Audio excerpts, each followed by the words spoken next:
রায় সকল আমি একটা জায়গাতে আসি দেখলাম যে নতুন রাস্তা বানাইতেছে। তো এখানে দেখি এটা মেশিন আছে আর কি, ঢালাই মেশিন। এই মেশিনটা দিয়ে ঢালাই করে।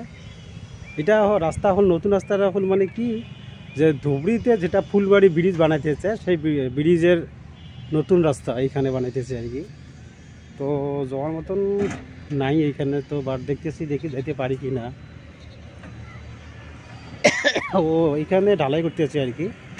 এটা হল মেন ফুলবাড়ি রাস্তা। আর এখান থেকেই এখন ব্রিজে যাইতে হলে এই রাস্তা দিয়ে যাওয়া লাগবে আর কি। নতুন করে বানাই দিয়েছে আর কি এখানে আর কি। তো নতুন রাস্তা বানাই দিয়েছে এইখানে। দেখো আমি দেখাতেছি পুরো ভিডিওটা ভালো করে। তো বাবু,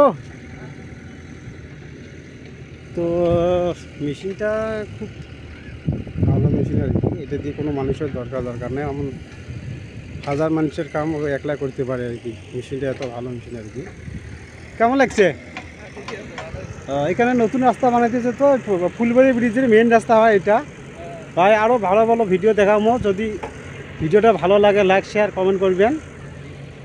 ফুলবাড়ি ব্রিজ, এই রাস্তা দিয়ে ফুলবাড়ি ব্রিজ যেতে পারবেন আর কি। মোটামুটি 5-7 বছরের ভিতরে মানে রাস্তা ক্লিয়ার হবে আর কি।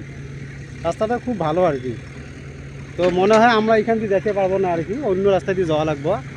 তো যাওয়ার মতন কোনো ক্যাপাসিটি দেখতেছি না আর কি আমি। তো বাট দেখি এখানে একটা ড্রাইভার বসে আছে, দেখি ওকে ওর সঙ্গে কিছু কথা বলি। ও কি কথা বলতে পারে না নাই দেখি।